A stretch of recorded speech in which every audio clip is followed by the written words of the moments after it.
del Señor. Santiago capítulo 2, versículo 19.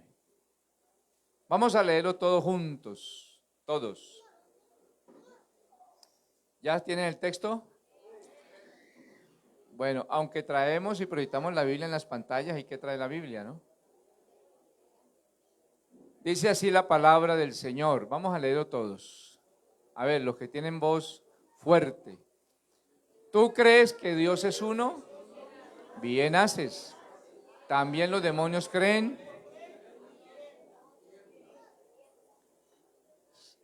Mucho texto, ¿no?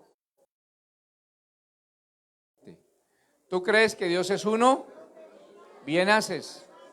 ¿También los demonios creen? Y tiemblan. Soberano y eterno Dios, te damos gracias. Gracias, Señor, por tu palabra en esta noche. Dios mío, ayúdanos. Dios, y que pueda transmitir este mensaje de una manera clara y sencilla al corazón de tu pueblo, Señor, de los amigos que están aquí. Ilumina la mente y el corazón, Dios mío, de los amigos para que puedan comprender tu palabra. En el nombre de Jesús, amén y amén. Dando el origen. Gloria al Señor. Decíamos varias cosas. Vamos a hacer aquí un resumen, ¿no? Un resumen. Gloria a Dios. Quiero empezar nuevamente recordándoles que la palabra Trinidad no existe en la Biblia. La palabra Trinidad no existe en la Biblia. Y no existe en la Biblia porque jamás Dios le enseñó a su pueblo esa doctrina. Ni tampoco los apóstoles. La Biblia, por el contrario, dice que nosotros estamos edificados sobre el fundamento de apóstoles y profetas, siendo la principal piedra del ángulo Jesucristo mismo. Amén. Pero nosotros sí podemos hablar de unicidad. Ahí está. ¿Tú crees que Dios es uno? Bueno, aquí no está en pregunta, ¿no? Yo la coloco como en pregunta para que usted individualmente conteste o usted mismo se conteste. ¿Tú crees que Dios es uno? Si usted dijo amén, bien haces. ¿También los demonios qué? El mismo diablo cree que Dios es uno, el mismo diablo y todos sus secuaces, todos sus demonios creen que Dios es uno. Entonces, ¿por qué hay gente que cree que Dios son tres? ¿No le parece eso raro? El enemigo de las almas está interesado en dos cosas. Y aquí me dirijo a los amigos. Hará todo lo posible para oscurecerle a usted el entendimiento y que usted no pueda creer que Dios es uno. Lo querrá poner a pensar en dos o en tres divinidades o hasta más. Babilonia tenía 3000 dioses. Y número dos, hará todo lo posible para que usted no sea bautizado en el único nombre en el cual hay perdón de pecados. Y ese nombre es Jesús. Porque el bautismo bíblico es en el nombre de Jesús para el perdón de los pecados. A la persona se le debe invocar ese nombre. Se le debe invocar ese nombre, porque es en ese nombre, cuando es invocado en la vida de una persona, es que nosotros pasamos a ser hijos de Dios. En ese nombre. Juan capítulo 1, verso 12. Mas a todos los que creen en su nombre, les dio potestad de ser hechos hijos de Dios, los cuales no son engendrados de carne, ni de sangre, ni de voluntad de varón, sino de Dios. Amén. ¿De dónde proviene todo el santoral católico? ¿De dónde proviene todo el santoral católico? Porque hay vírgenes para todo. ¿Va a creer a usted que hasta los sicarios tienen su virgen? Los conductores tienen su virgen. ¿De dónde proviene todo el santoral católico? ¿Sabe de dónde? De Babel, de Babilonia. Es más, muchas personas son extraviadas de la fe simplemente porque no leen. Porque no leen. Usted hoy en día se puede meter a internet y coloque ahí bueno, ahorita ya con la inteligencia artificial hasta podemos investigar más. Usted coloca ahí, coloque historia y origen de la iglesia y dedíquese a leer historia. Y se va a encontrar con unas sorpresas, pero bien grandes. Bien grandes. Babel o Babilonia significa confusión. Eso es lo que indica Babel. Y Babilonia ha tenido 3 etapas a través de la humanidad, hasta el día de hoy. La primera etapa, la Babilonia de Nimrod. ¿Sí? Génesis 11:4. ¿Se acuerdan que por allá en Génesis un hombre dijo, vamos a hacernos una torre hasta el cielo, o que llegue hasta el cielo, ¿no? Vamos a hacernos una torre. Y todos se unieron para edificar una torre que llegara al cielo. Porque el espíritu babilónico, el espíritu de Babel, es enseñarle al hombre que por sus propios medios y sus propios méritos puede llegar al cielo. Y hasta el día de hoy ese espíritu se mueve. Y hay gente, hermano, que hace sus cosas, sus propios méritos para llegar al cielo. Y yo quiero decirle a los amigos en esta noche que si usted quiere seguir a Cristo y seguir al Evangelio, no es como usted quiera. Yo era uno de los que pensaba que era como a mí me parecía. Bueno, todos los que estamos aquí. Hacíamos cosas por nuestras propias fuerzas o méritos y creíamos que llegábamos hacia el cielo. ¿A cuántos de nosotros nos predicó el Evangelio y nosotros siempre nos justificábamos? No, yo soy buen hijo, yo no mato, yo no robo, y creíamos que así íbamos derechito para el cielo. ¿Y qué dice la Biblia? Romanos 3:23, por cuanto todos pecaron, están destituidos de la gloria de Dios.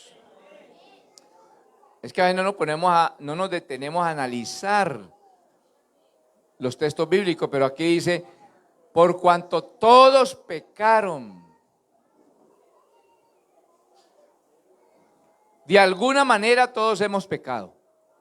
Y la Biblia dice, por cuanto todos pecaron, están destituidos. ¿Qué significa la palabra destituido? ¿Ah? Echado, apartado. ¿Ah? Fuimos destituidos de la gloria de Dios. Entonces Nimrod, poderoso cazador ante Jehová, dice la Biblia, organizó ese motín, ¿no? Mejor dicho, para que me entiendan los jóvenes, organizó un paro.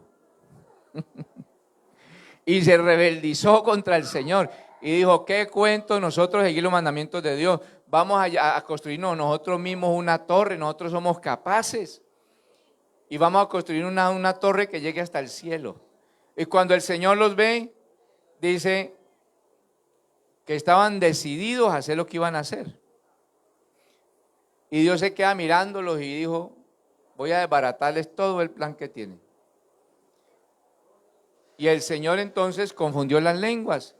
Y ahí nacieron todos los idiomas conocidos y otros evolucionaron después. Amén. Hermano, el Señor es la sabiduría. El Señor es la sabiduría. La segunda Babilonia es la Babilonia de Nabucodonosor. que Daniel la representa, el profeta Daniel, cuando tiene la visión, hermanos, de la estatua. Nabucodonosor representa la cabeza, ¿no?, de oro. Y nos habla aquí de la Babilonia prepotente, de la altivez del hombre, creyéndose Dios, ¿sí?, o creyéndose superior a Dios. Y eso le pasó a Nabucodonosor. ¿Ah? Y entonces Dios lo queda mirando un día y dijo, ah, sí. Y era el rey. Hermanos, Dios no le come cuento a nadie. Y era el rey. ¿Y qué hizo Dios? Lo puso, hermano, a comer hierba con los animales y a arrastrarse como los animales. Y lo puso a comer hierba. Hasta que él mismo tuvo que reconocer que hay un Dios en los cielos y en la tierra. Amén. Por eso la Biblia dice que ante Jesús se doblará toda rodilla. Y en este tiempo la Babilonia actual, que es la gran ramera, ¿no? Babilonia, la gran ramera, la que ha fornicado con todos los reyes de la tierra. ¿Sí? Y todos sabemos en este tiempo cuál es la gran ramera, la que fornica con todos los reyes de la tierra. Gloria a Dios. Pero Babilonia entonces significa confusión, ¿sí? Confusión. La iglesia del Señor nace, ¿en dónde? En Jerusalén, ¿sí? En Jerusalén. Cuando la iglesia nace en Jerusalén, el día de Pentecostés, Hechos capítulo 2,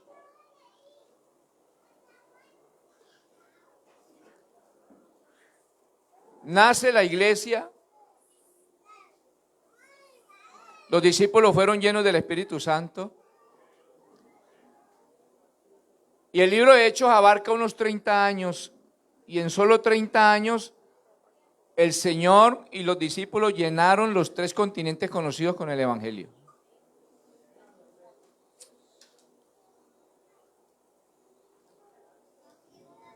Y desde el año 33 en que muere el Señor, ¿sí?, llegó el día de Pentecostés, aproximadamente hasta el año 215. Escuche bien, hasta el año 215, jamás en la iglesia se habló de Trinidad. Jamás. Investigué la historia. Gloria al Señor. Entonces, ¿cómo es que después del año 215 se empieza a hablar de Trinidad o triunidad? Bueno, la historia registra que en la antigüedad, en los tiempos de la Babilonia o de Babel, de la Babilonia, era común la adoración de dioses paganos agrupados en 3 divinidades. En 3 divinidades. Y aquella creencia, hermano, también dominó en Egipto, Grecia y Roma.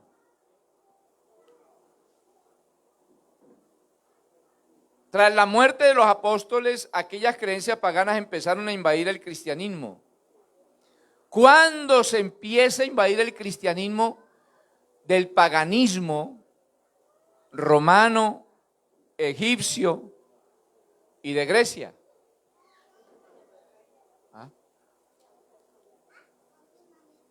La historia registra que aparece un emperador que se llamó Constantino. Y Constantino se hizo llamar cristiano. Y este emperador, al llamarse cristiano, también, hermanos, terminó con la persecución de los discípulos. Y lo que no pudo, hermano, hacer el enemigo a través de la persecución de los discípulos, lo hizo con la política. Por eso, hermano, nosotros tenemos hasta el día de hoy que cuidarnos de la política. Porque nosotros somos apolíticos. Démosle alabanza al Señor. Entonces Constantino se hace llamar cristiano, cesa la persecución, asume la religión cristiana como la religión del Estado, y es el Estado, el emperador, el que empieza a financiar las comunidades cristianas existentes. Es decir, que a esas comunidades cristianas empezó a llegarles el flujo de dinero del gobierno, del emperador, para financiar toda la liturgia, para financiar la predicación del evangelio, para financiar a los obispos de esa época. Entonces vino una división en el seno de la iglesia. ¿Me está escuchando? Aquí le estoy hablando de historia, averígüelo por internet. Entonces vino una división. Aparecen entonces en la escena dos corrientes o dos, entre comillas, iglesias, ¿no? Para hacerme entender. Una iglesia que se queda con el Estado, una iglesia que se queda financiada por el emperador, donde empieza a llegar gente, hermano, como el emperador se hizo cristiano, entonces empieza a llegar gente llamándose cristiana, pero llegaron a esa iglesia sin una conversión genuina y sincera, sino que lo hicieron solamente por congraciarse con Constantino, con el emperador. Entonces, como el emperador se llamó cristiano, ellos también debían presentarse cuando iban a pedir sus favores políticos para decirle, vea que nosotros también somos cristianos. Y la iglesia que se queda con el Estado empezó a mezclar el cristianismo con el paganismo. Démosle alabanzas al Señor. Escuche, por favor, amigo amado, la historia, porque le estoy hablando de historia. Usted puede consultar esto y estudiarlo. Entonces esa corriente, esa iglesia que se queda con el Estado se corrompió. Se corrompió porque empezó a mezclar el cristianismo con el paganismo. Pero hubo otra corriente que no se mezcló. Ese fue el remanente que se quedó, hermano, haciendo sus reuniones en las casas, humildemente, sencillamente, apartado del Estado, de la política. Tenían que hacer los cultos a escondidas. Ese remanente que se quedó conservó la doctrina apostólica. Y por la gracia y misericordia de Dios, esta iglesia viene de ese remanente. La iglesia del nombre viene de ese remanente. Gloria al Señor. Por eso podemos decir en esta noche que la iglesia del Señor o nosotros somos católicos y apostólicos, pero no romanos. No romanos. ¿Por qué decimos que somos católicos? Porque la palabra católico significa universal y el evangelio es un mensaje universal. Entonces, ¿somos católicos o no? Ese es el concepto de la palabra católico. Entonces, alguna persona dice, es que yo no me cambio el catolicismo y ni siquiera sabe. Pregúntele a un católico qué significa la palabra católico y no sabe. Un día una señora me iba a cerrar la puerta, la estaba evangelizando por ahí en el Cremal y me dijo, no, es que nosotros aquí somos católicos. Yo le dije, señora, yo también soy católico. Ah, y usted también es de los nuestros, señora. Y me abrió la puerta y por ahí me le metí. Y le expliqué la palabra católico y todo y ya se le quitó ese miedo de los evangélicos. Entonces nosotros somos católicos porque el mensaje del evangelio es universal. Somos apostólicos porque nosotros seguimos las enseñanzas de los apóstoles. Eso es importante, porque los apóstoles fueron los que ellos vieron, oyeron y palparon al verbo de vida, dice Primera de Juan.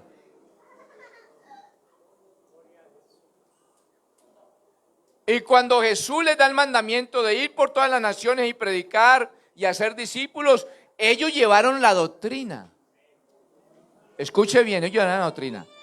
Los apóstoles predicaron y enseñaron que Dios es uno. Y uno su nombre. Jamás usted encuentra los apóstoles hablando de una Trinidad, jamás. Jamás. Entonces, por eso somos apostólicos. Pero ¿por qué no somos romanos? Porque la iglesia del Señor no nació en Roma. En Roma nació, fue la Trinidad. Y en Roma nació el catolicismo oficial que conocemos hoy, que es la iglesia que se separa de sus orígenes y se queda con el Estado. Y se queda con el Estado. Alabanzas al Señor. Alabanzas al Señor. Entonces, todo el santoral católico viene, ¿de dónde? De Babilonia.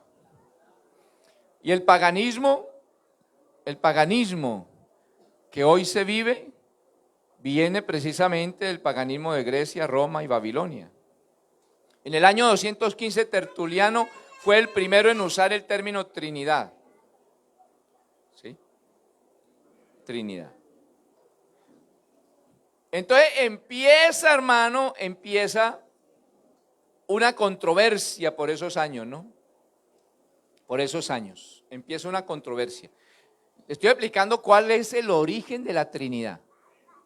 Empieza una controversia, ¿no? Porque siempre hay unos que aparecen creyéndose ser más sabios que los demás. Y creyendo en sus propios pensamientos. ¿Sí?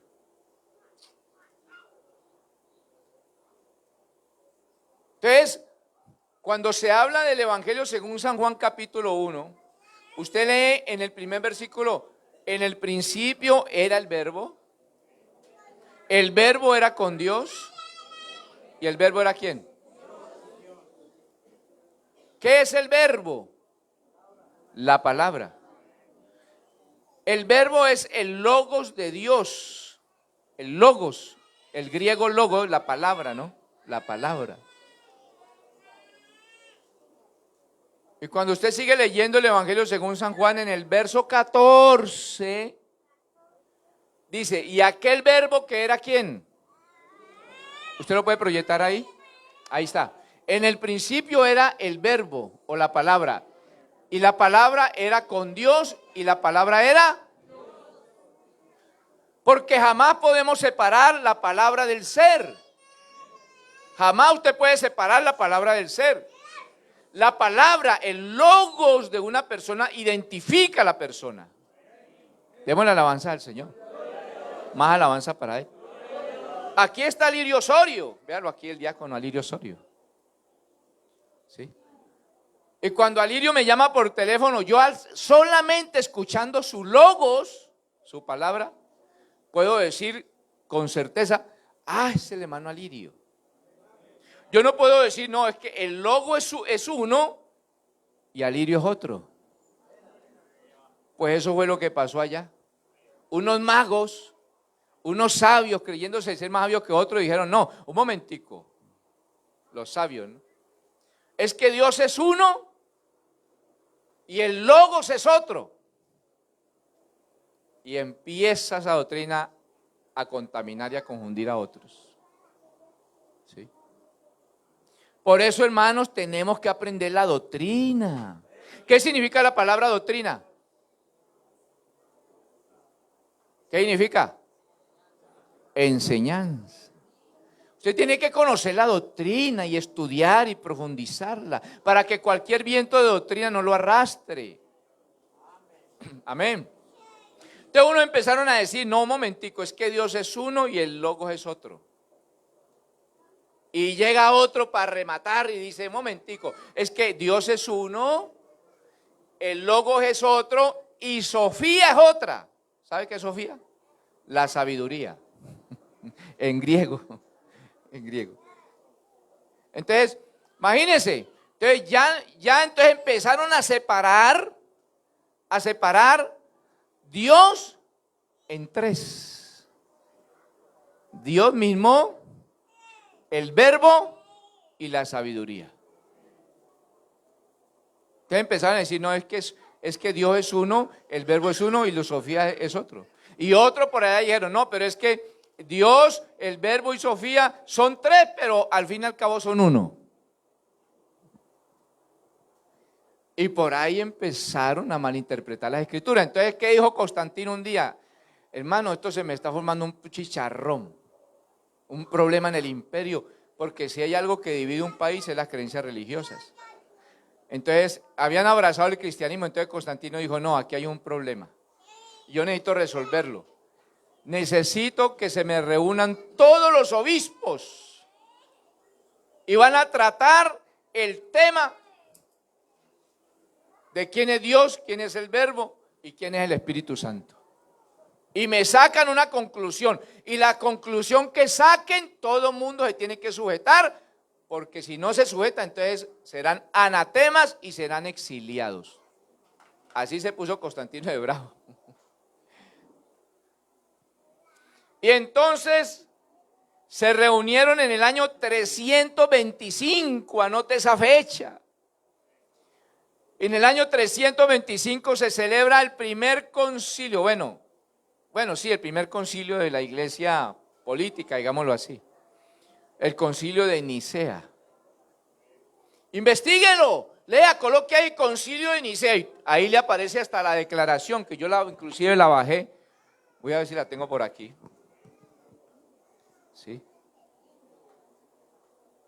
Entonces, ¿qué pasó en ese concilio? Definen por primera vez la doctrina trinitaria. Mientras eso sucedía, hermano, había una iglesia que estaba predicando el nombre y había una iglesia que estaba predicando que Dios es uno. Amén. Gloria al Señor. La verdad, hermano, es que mire, vea, y se lo digo con cariño, no hay quien, hermano, pueda sustentar la doctrina trinitaria con la Biblia. No lo hay. No lo hay. Alguna vez alguien decía, yo le decía, bueno, para usted, ¿quién es Dios? No, el Padre. Muy bien. Para usted, ¿quién es Jesucristo? El Hijo. Muy bien. ¿Y para usted, quién es el Espíritu Santo? El Dios Espíritu. Muy bien. Entonces dígame, ¿quién engendró a Jesús? Porque el que engendra es el Padre, ¿sí o no? Entonces yo le dije, explíqueme Mateo capítulo 1. El nacimiento de Jesucristo fue así. Estando desposada María, su madre, con José, se halló que había concebido del Espíritu Santo. ¿Y entonces dónde queda el Padre? ¿Ah? ¿O tiene Jesús dos padres? Entonces le dije, ¿y a usted cómo lo bautizaron? Me dijo, a mí me bautizaron, cuando me fueron a bautizar me dijeron, te bautizo en el nombre del Padre, y me sumergieron y me sacaron. Luego en el nombre del Hijo lo metieron y lo sacaron, y luego en el Espíritu Santo. Cuando el mandamiento bíblico es en el nombre de Jesús para el perdón de los pecados. Gloria al Señor. Pero sigamos aquí. Dios, la naturaleza de Dios es que Dios es espíritu y es indivisible.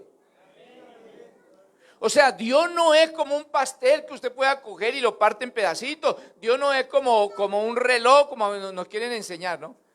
No, es que un reloj, mire, tiene minutero, segundero y horario, ¿no? Y ahí están las tres manecillas, pero es un reloj. No, Dios no es así. Dios no es una unidad. Porque es diferente ser unidad a ser uno. Dios es uno en sentido absoluto. Es decir, indivisible, es uno y ya.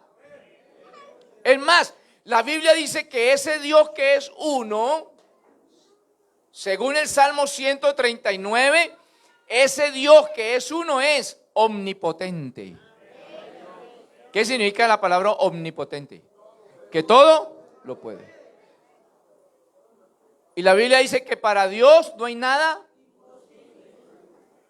Dígame usted, en su lógica humana, dígame usted, un Dios que es omnipotente, ¿necesitará la ayuda de otro? Dejaría de ser omnipotente. Salmo 139 dice que Dios es omnipresente, es decir, que está en todo. El único que es omnipresente es Dios. Y que ese único Dios es omnisciente, que todo lo sabe. Entonces yo con un Dios así que es, amigo, omnipotente, omnipresente y omnisciente, ¿usted cree que necesita otro Dios más pequeñito? ¿Usted cree que necesita un ayudante? Hermano, no necesita. El mismo Dios dice en su palabra, el mismo dice, yo Jehová, y fuera de mí no hay quien salve. Y también dice, yo Jehová, dice el Señor, Jehová, Dios, ni antes ni después de mí. Dice, no conozco otro Dios, ni antes ni después de mí.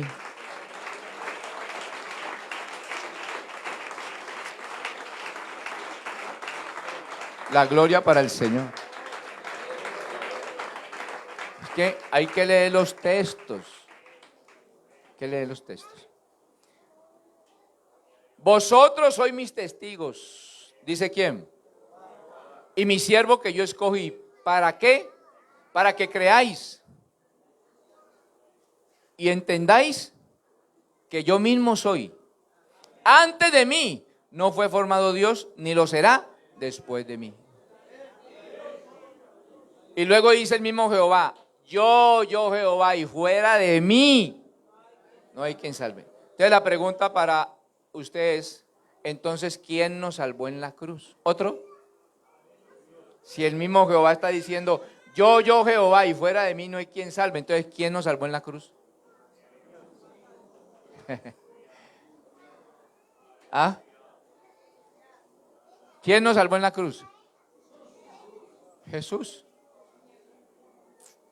Entonces la pregunta es, entonces, ¿quién es Jesús? Ay, hermano, es que la palabra es muy linda. Nosotros podemos decir con toda certeza y seguridad que Jesucristo es Dios manifestado en carne. Y lo podemos demostrar por la Biblia.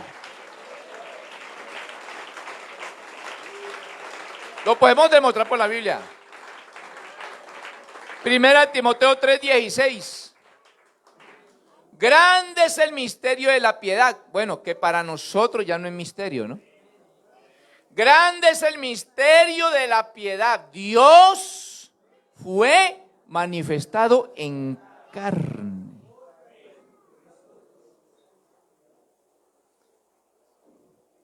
Juan 1:1, en el principio era el verbo y el verbo era con Dios y el verbo era... Y el verso 14 que dice, y aquel verbo que era Dios se hizo carne y habitó entre nosotros. Y vimos su gloria.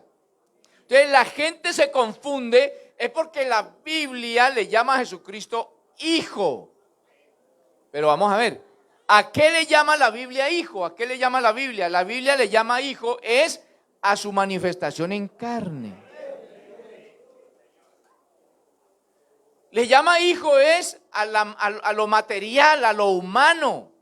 A eso es que le llama hijo. ¿Cómo se le llama lo que nace de una mujer? Pues hijo.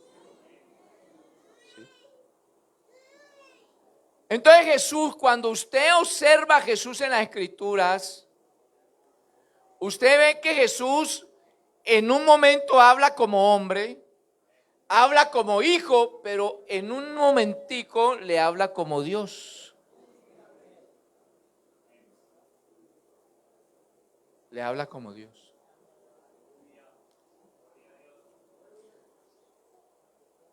Y yo no sé por qué hay gente que le cuesta dificultad creer que Jesucristo es Dios manifestado en carne. Bueno, le voy a explicar. Que el Espíritu Santo me ayude en esta noche y que le ilumine a usted el corazón para entender. Resulta que teníamos un problema gravísimo delante de Dios. Salmo 14. ¿Qué dice? Salmo 14. Que Dios miró a los hijos de los hombres a ver si había algún entendido que buscara a Dios y no lo había. Todos nos habíamos descarriado, todos. Entonces no había un hombre que pudiera, hermanos, redimir al hombre, por cuanto todos habíamos pecado. Entonces Dios encerró todo bajo pecado, para que nadie se justifique delante de Él. Amén. Entonces, hermano, no había un ser humano que pudiera sacar la cara por nosotros. No había quien pagara el precio del pecado, porque la justicia de Dios exigía dos cosas. La paga del pecador es, y sin derramamiento de sangre. Entonces, para que hubiera redención, se necesitaban dos cosas: la muerte del pecador y el derramamiento de sangre. Pero cuando Dios miró a los hijos de los hombres, todos habíamos pecado, no había ni siquiera uno. No había ni siquiera uno. Entonces Dios mira a esta pobre humanidad y dice: de verdad que hay un problema aquí tremendo. Pero Dios ya tenía la solución. Desde el principio, cuando Adán y Eva pecaron, ya Dios tenía la solución. Cuando Adán y Eva pecan, ¿qué hace Dios? Va y mata un corderito, sacrifica un corderito, descarga su ira en un corderito en vez de Adán y Eva. Y cuando sacrifica esos corderos, les trae los vestidos y viene y los viste. Ese cordero que sacrificó Dios en el Edén es tipo de Cristo. Por eso cuando Juan ve a Jesús en el Jordán, lo señala y le dice a la gente: he aquí el Cordero de Dios que quita el pecado del mundo.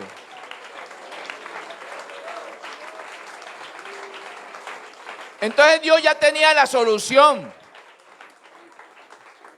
Y por allá en Isaías 35:4, anótelo por ahí en su corazón. Isaías 35:4 dice: decía los de corazón apocado, esforzaos, no temáis, he aquí que vuestro Dios viene. Démosle alabanza al Señor. He aquí que vuestro Dios viene con retribución y con pago. Dios mismo, Él no iba a mandar a otro, Dios mismo vendrá y os salvará.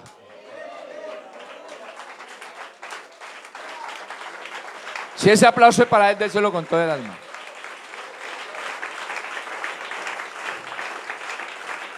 Dios mismo vendrá y os salvará.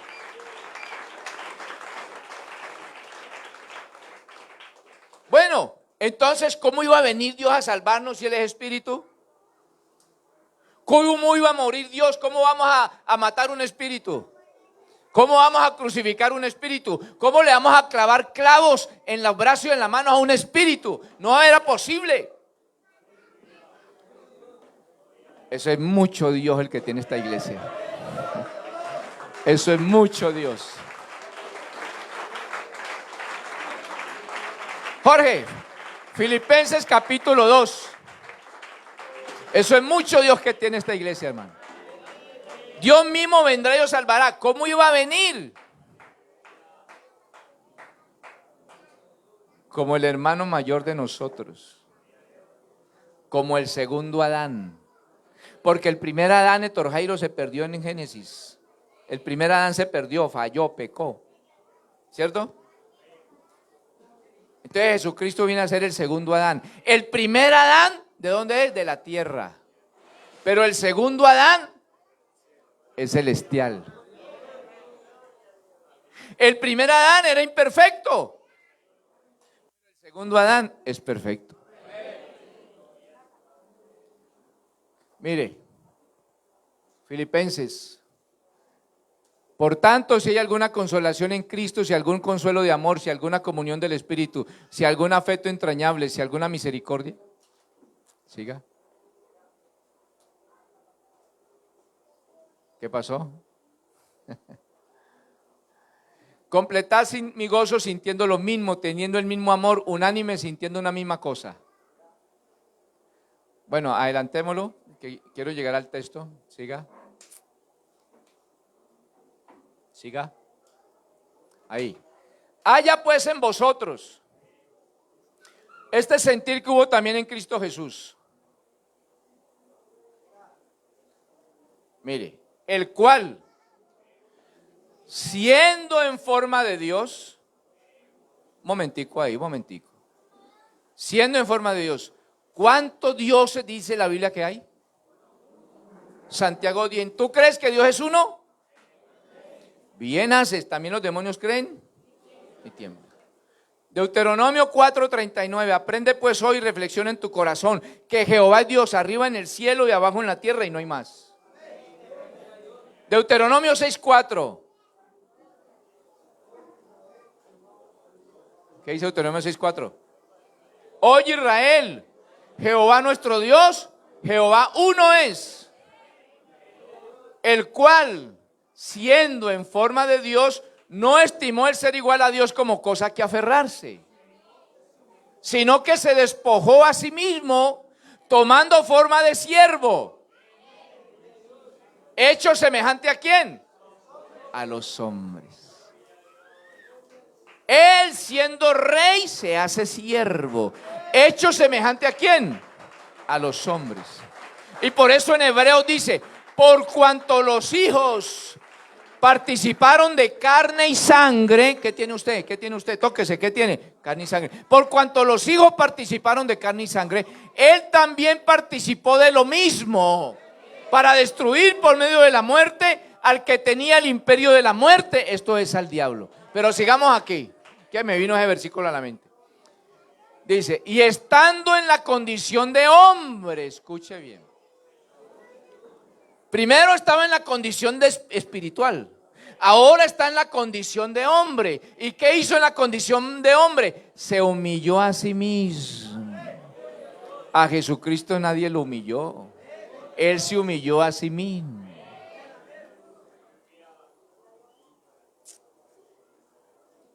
Ese es mucho Dios que tenemos. El Dios Todopoderoso, que dice la Biblia, vea, dice la Biblia, que el cielo es su trono y la tierra el estrado de sus pies. Que mide las aguas del planeta, en el huequito de su mano le caben las aguas del planeta. Que a las estrellas las llama por su nombre. Yo no sé cómo se llama, ¿no? Pero yo me imagino, ¿no? Cuando Dios mira las estrellas y se va a llamar a Mireya. Mireya, y por allá Mireya, mano titila, en medio del firmamento. Ese Dios que cuando voltea a mirar la tierra tiembla. Que las nubes le sirven de carroza. Y que, hermano, cuelga la tierra de nada. Usted, hermano, usted no, ya nos acostumbramos, ¿no? Pero usted mira la tierra, esas fotos que toma la NASA de la tierra, y la tierra está flotando, hermano. La luna flota, todos los planetas flotan. Y nosotros estamos colgaditos en el universo, hermano. Colgaditos ahí. Alabanzas al Señor. Ese Dios tomó la condición de hombre y se humilló a sí mismo, haciéndose obediente hasta la muerte. ¿Por qué la muerte? Porque se necesitaba carne para morir. Un espíritu no muere. Entonces él tuvo que tomar carne, porque lo único que muere es la carne.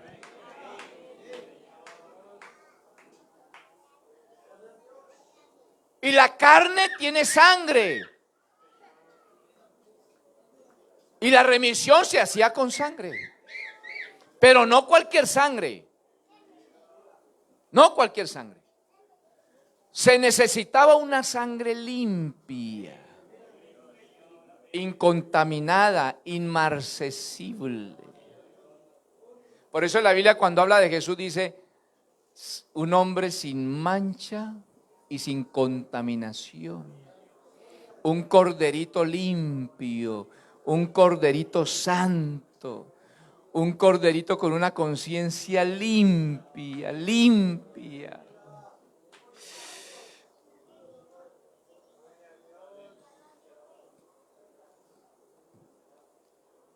Y algunos ignorantemente dicen, no, es que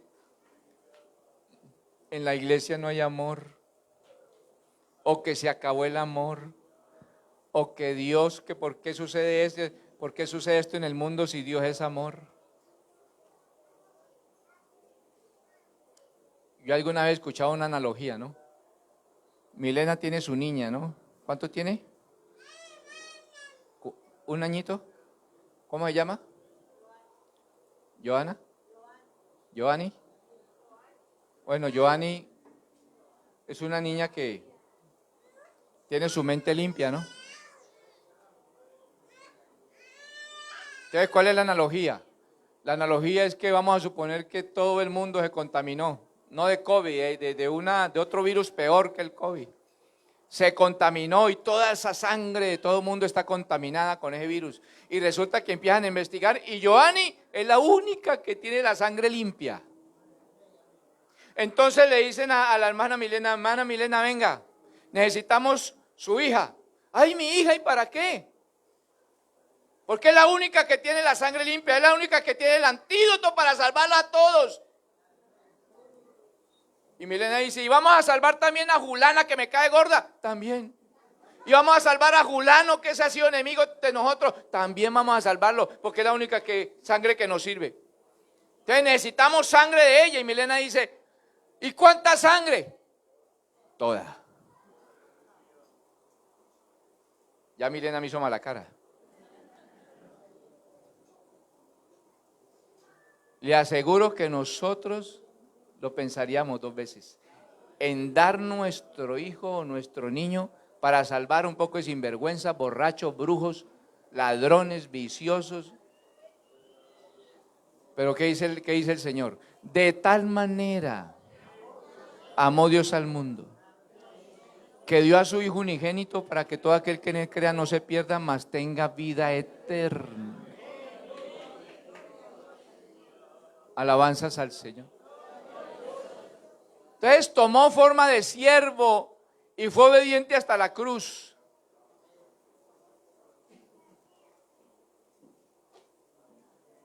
Y luego dice, por lo cual Dios lo exaltó hasta lo sumo y le dio un nombre que es sobre todo nombre.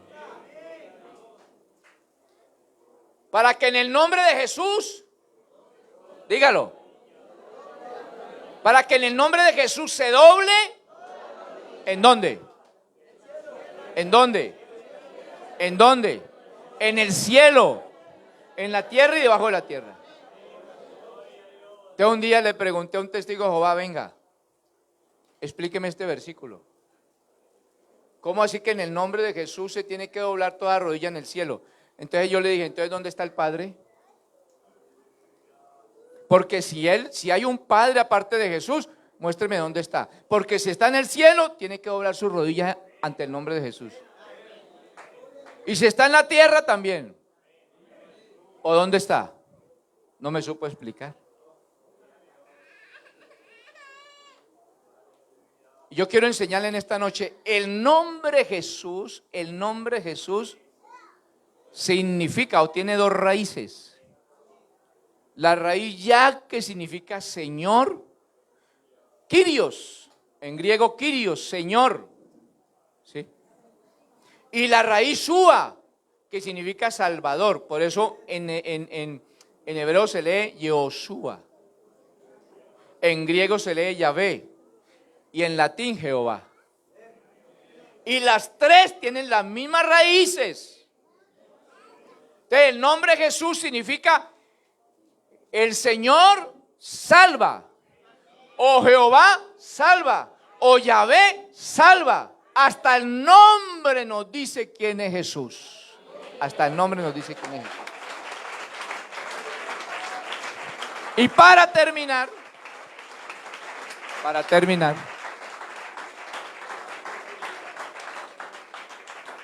La Biblia dice, hacerlo todo. Entonces yo le decía a un pastor trinitario, yo le decía, ustedes hacen muchas cosas en el nombre de Jesús y los felicito. Porque ustedes predican en el nombre, oran por los enfermos en el nombre, reprenden demonios.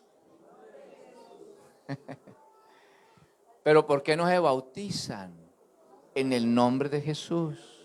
¿Por qué hacen muchas cosas en ese nombre? Y lo más importante, lo dejan de lado. ¿Por qué? ¿Sabe por qué?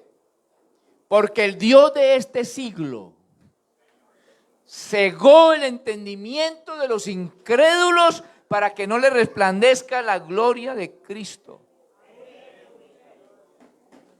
Para que no le resplandezca la luz del evangelio de la gloria de Cristo.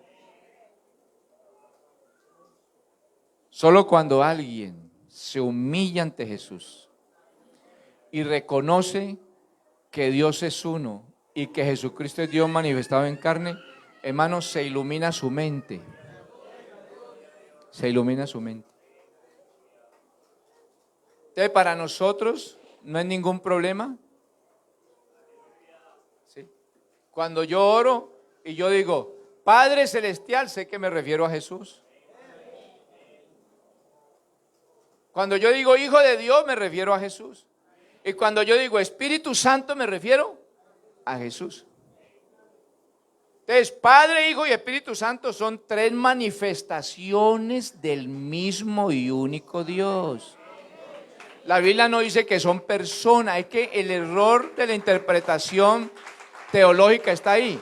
En Mateo 28:19, cuando dice, y hacer discípulos bautizándolos en el nombre del Padre y del Hijo y del Espíritu Santo. Entonces, ¿cuál es ese nombre? Para nosotros está claro, el nombre del Padre es Jesús. El nombre del Hijo es, y el nombre del Espíritu Santo es. Tres manifestaciones del mismo y único Dios.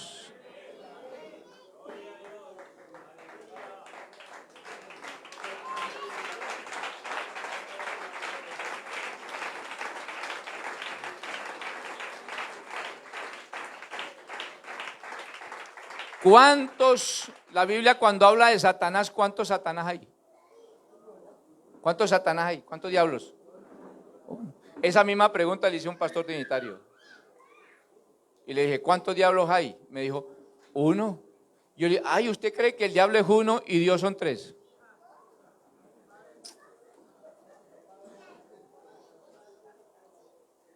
Oiga, y para la gloria del Señor, antes de Mina al Cremal, él empezó a ir a la iglesia, a los cultos.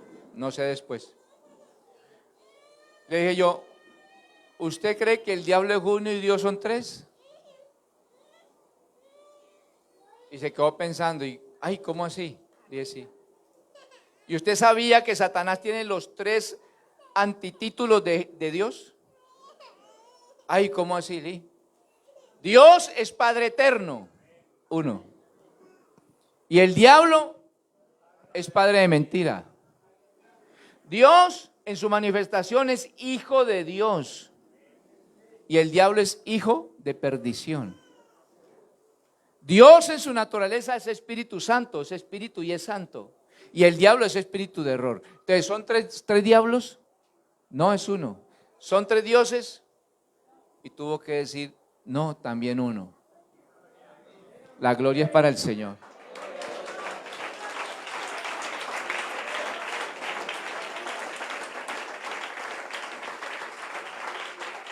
Y si vamos a Santiago 2:19, la palabra dice, tú crees que Dios es uno, bien haces. También los demonios creen y tiemblan. Y alguna vez, hermano, alguna vez ministrando liberación a una joven, yo les he contado este testimonio, pero lo traigo a colación por los amigos, orando por una joven que tenía 12 demonios. Y me acuerdo tanto que el hermano Fabio le preguntó, le dijo a ese demonio, oiga, ¿ustedes por qué son tan mentirosos? Ustedes son los que se han inventado la doctrina de la Trinidad, ustedes. ¿Y sabe qué dijo el demonio? Lo digo para la gloria del Señor. Dijo, sí, Nosotros alimentamos, pero es que así lo dijo, ¿no? Con respeto lo digo, pero es el testimonio. Ese demonio miserable dijo, es que esos estúpidos allá afuera me creen todo lo que yo les digo. Así literalmente dijo, así dijo. Pero ¿sabe a qué le teme Satanás en esta noche, amigo?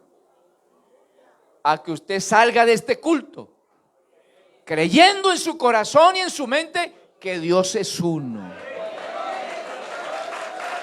Ellos saben que Dios es uno y en esta noche tiemblan. Yo no he visto el primer trinitario que eche un demonio en los títulos.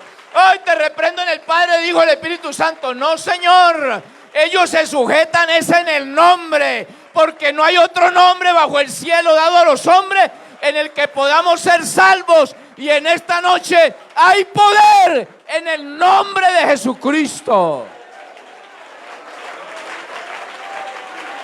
Adórelo, adórelo. Invoque ese nombre en esta noche a ver qué puede pasar en su vida. Invóquelo en esta noche.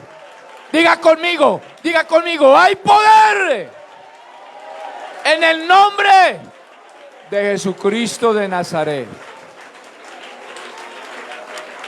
Aleluya, aleluya, aleluya, aleluya. La gloria es para Él, la gloria es para Él, la gloria es para Él. En su nombre fuimos perdonados. Y en su nombre hemos recibido el Espíritu Santo hablando en otras lenguas según el Espíritu le dé que hable.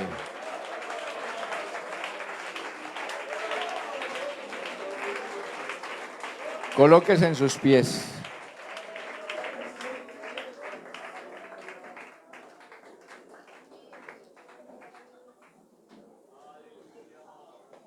Si usted ha podido comprender este mensaje, dele la gloria a Dios.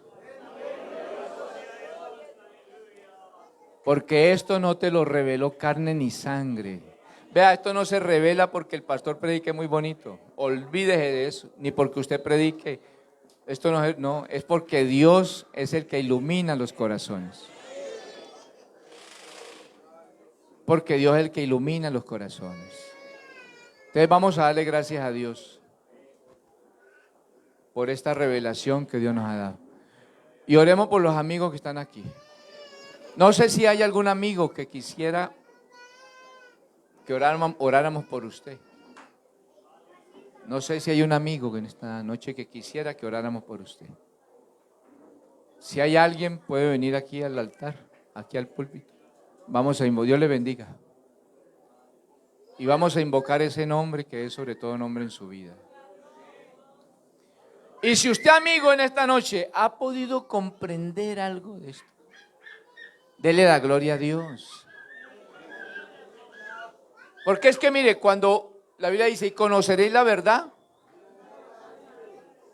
una vez que usted conoce esta verdad, usted, ¿para dónde nos vamos? ¿Para dónde nos vamos? Perdón.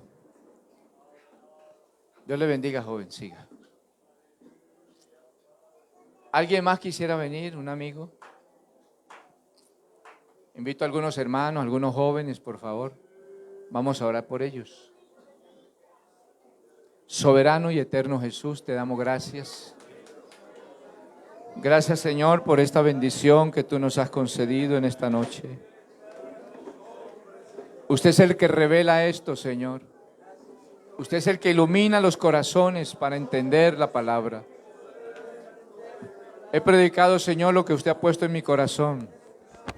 Ahora te ruego, Señor, que usted ilumine, que usted abra el entendimiento. Sopla, Espíritu Santo, sopla en la mente y el corazón de ellos, Señor.